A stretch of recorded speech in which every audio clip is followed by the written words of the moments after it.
মামির ডাকে ঘুম ভাঙলো। বেহাল দশা আমার। ঘুমে চোখ সর্ষে ফুল দেখছি। কাল সারা রাত ঘুমাইনি। মামাতো বোন মাইশার বিয়ে, তাই নানা ধরনের দায়িত্ব পালন করতে করতে আমি শেষ। যখন তখন হসপিটাল থেকে ডাক আসতে পারে। আমি রাফি, অনার্স দ্বিতীয় বর্ষের ছাত্র। ভার্সিটি অফ এখন, তাছাড়া বিয়ে বলে কথা। তাই এমনিতেই খুশির ঠেলায় নাচতে নাচতে আগে আগে মামার বাসায় চলে এসেছি। এখন বোঝো ঠেলা, কাজের চাপে অথবা কাজের নিচে পড়ে কখন যে ইতিহাসের মতো চাপা পড়ে যাব তার ঠিক নেই। চলুন কথা না বাড়িয়ে গল্পে ফেরা যাক। মামির ডাক থামছেই না। আমার মনে হয় সকালে মোরগও এতবার চেঁচাই না। কি আর করার, ঘুম ঘুম চোখে তাকালাম। তবে সামনে যে মামি আছে কিনা তাও বুঝতে পারছি না। ভাই, ঘুমের চাপে আমি মাতাল।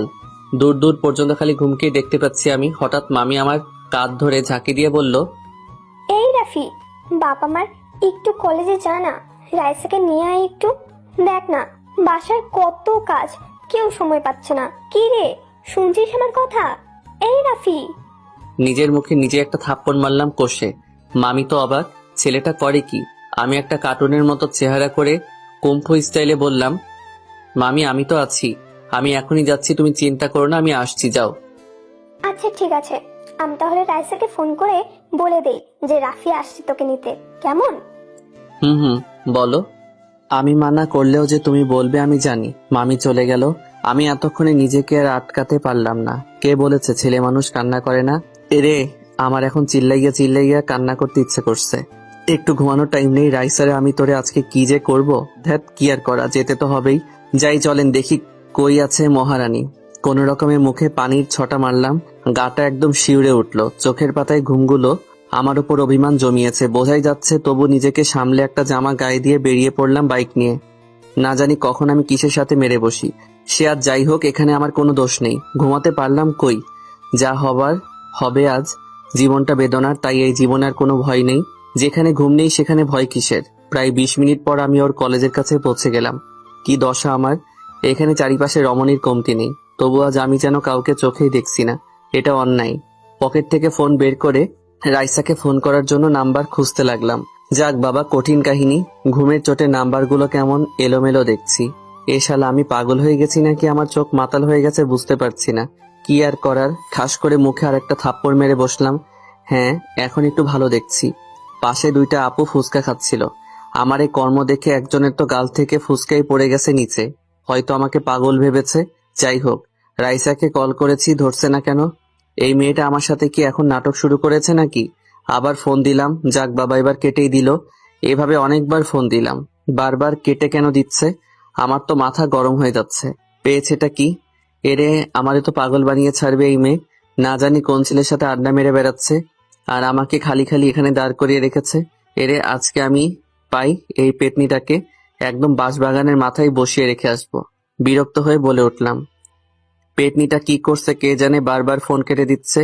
নিশ্চয়ই বিএফ এর সাথে আড্ডা দিচ্ছে। এদিকে আমি বসে অনশন করছি, পারেও এই মেয়েটা। এ কথা বলতেই পাশ থেকে কে যেন আমার কলার ধরে বলল, কি বললি?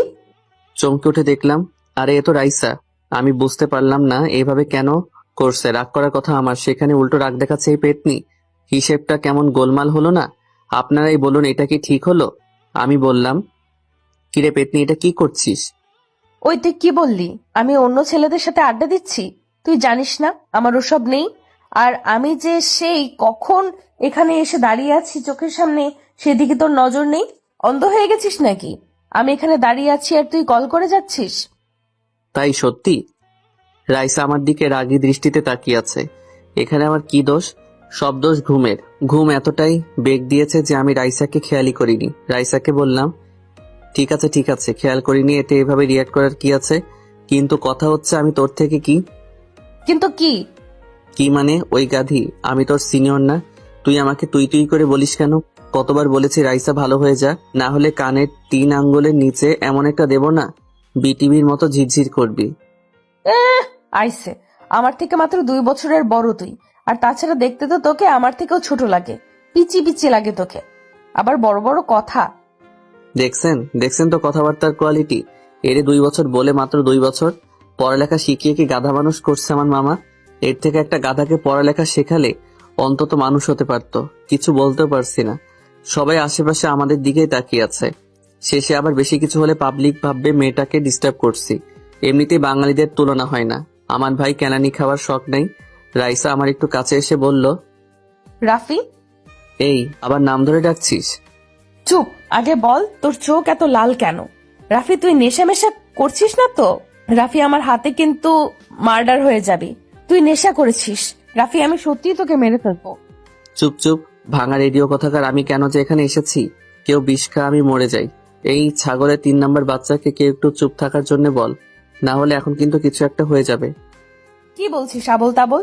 রাফি, আমি সত্যিই রেগে গেছি। তুই কেন নেশা করেছিস? আর আবল তাবলও বলছিস? নেশা করে বাইক নিয়ে কিভাবে আসলি? যদি কোনো দুর্ঘটনা হতো? রাইসা মা আমার, চুপ করো। এমনিতে ঘুমের কারণে মাথা ব্যথা করছে। কাল থেকে এখন পর্যন্ত ঘুমাতে পারিনি, এত কাজের চাপ। আর তুই এখানে কি সব নেশা নিয়ে পড়ে আছিস? তার মানে নেশা করিসনি, বেঁচে গেলি। তো ঘুম বাদ দিয়ে এখানে এসেছিস কেন? আপনার আম্মা জান আমাকে পাঠিয়েছে। আবার বলে কেন আসছিস? নাচতে এসেছি। দেখবি নাচবো আমি? রাইসা হিহি করে হেসে উঠল। আমি অবাক, এই মেয়ে হাসছে কেন? হাসির কি বললাম? তবে যাই বলেন, মেয়েদের হাসি বড় অদ্ভুত, অন্যরকম একটা ফিলিংস কাজ করে। তবে আমার ভেতর ওই রকম কিছুই নেই, কিন্তু পিচ্ছি মেয়ে একটা। রাইসা বলল, নাম? মানে? মানে বাইক থেকে নাম। কেন? দেখো আমি লেট করব না, বাসায় যাব, প্রচুর ঘুম পাচ্ছে। সেই জন্যই তো বলছি নাম। তোর যা অবস্থা তাতে গাড়ি চালালে উপরে পৌঁছে যাব। তাহলে বাইক কি ভূতে চালাবে? না, আমি চালাবো। কথাটা শুনে টাসকে খেয়ে গেলাম। এই মাইয়া বলে কি? ঘুমের নেশায় কানেও কি বেশি বেশি শুনছি নাকি আমি? রাইসা বলল, কি হলো নাম? বোন আমার, চালাতে পারিস তুই? ঠাট্টা করার কি আছে, তোর থেকে বেটার পারি। আর হ্যাঁ, এইভাবে বোন বলে সবসময় ডাকবে না, ওকে? বোনকে বোন না ডেকে বউ ডাকবো নাকি? ডাকতে পারিস, মাইন্ড করব না। এরে নয়, আমি পাগল হয়ে যাব না হলে। তুই অলরেডি হয়ে গেছিস। বাসায় জানে নাকি? শর্ত খালি বক বক করে, সর। আমাকে জোর করে রাইসা পেছনে বসিয়ে দিল। আল্লাহ বাঁচিয়ে নাও আজকের মতো। আর জীবনে মনে থাকলে এই মাথা ব্যথাকে নিতে আসবো না। আমি চালালে কিছু হলেও হসপিটাল পর্যন্ত যেতে হতো। এখন তো দেখছি দুনিয়া ছেড়ে যাওয়ার প্ল্যান করেছে। রাইসা বলতে গেলে সুন্দরী, অনেক লম্বা, বলতে গেলে আমার সমান প্রায়। দেহের গড়ন মাশাআল্লাহ। যে কোনো ছেলে অনায়াসে ঠাস করে প্রেমে পড়ে যাবে, এতে বিন্দুমাত্র সন্দেহ নেই। তবু আমার বোন, অন্য চিন্তা ভাবনা নেই। বলতে গেলে আমার মাইশাকে ছেলে পক্ষ 2বার আগে দেখতে এসেছিল, তবে এসে মাইশার বদলে রাইসাকে পছন্দ হয়ে গেছিল। তাই এবার ছেলে আসলে রাইসাকে সামনে আসতে দেইনি। যাই হোক, আমি পেছনে বসে আছি। রাইসা রেসের ঘোড়ার মতো বাইক নিয়ে ছুটে চলেছে। এই মেয়ে বাইক চালানো শিখলো কবে? 1 বছর আগে যখন এসেছিলাম তখন তো বাইকে উঠতেও ভয় পেত। কাহিনী বুঝলাম না। যাই হোক, আমার এদিকে ঘুমের চোটে চোখে লুডো খেলা দেখছি। নিজের অজান্তেই রাইসাকে পেছন থেকে জড়িয়ে ধরে পিঠে মাথা রেখে একটু চোখ বুঝলাম। বোঝো ঠেলা, তৎক্ষণাৎ নিজেকে হাওয়াতে আবিষ্কার করলাম। দেখলাম আমি হাওয়াতে ফুটবলের মতো ভাসছি। আহা, কি ফিলিংস! হঠাৎ করে মাটিতে পড়ে কয়েকশো পোল্টি খেতে খেতে বাসার সামনেই চলে আসলাম। চারদিক থেকে সব লোকজন এসে তাড়াতাড়ি করে আমাদের নিয়ে ব্যস্ত হয়ে পড়েছে। রাইসার কি অবস্থা বুঝলাম না, তবে আমার তো ঘুম পাচ্ছে। ভাই বিশ্বাস করেন, এবার হসপিটালে যে আমি আরামসে ঘুমাতে পারবো। জলদি নিয়ে চলে রে আমাকে, এবার আর কেউ আমাকে বিরক্ত করবে না। হে হে, অবশেষে আমি ঘুমাবো। এ তো ঈদের থেকেও বেশি খুশি লাগছে না আমার। হে হে হে হে। তারপর আর কিছু মনে নেই আমার। রাইসা পুরো একদিন পর চোখ খুলল, এটা দেখে তো সবাই খুশি। অবশেষে রাইসা সুস্থ। হাতে আর পায়ে একটু চোট লেগেছে, তবে বেশি না। মাথায় একটু আঘাত লাগার কারণে এটা হয়েছে, তবে এখন চিন্তার কোনো কারণ নেই। রাইসার আম্মু বলল, মা আমার, এই দেখ, আমি তোর মা, চিনতে পারছিস? আম্মু, কেন চিনবো না? তুমি কি পাল্টে গেছো নাকি? এই, তোকে বাইক কে চালাতে বলেছিল? তোকে কিছু বললে কেন শুনিস না? আর যদি কিছু হয়ে যেত? 2 দিন পর মাইশার বিয়ে।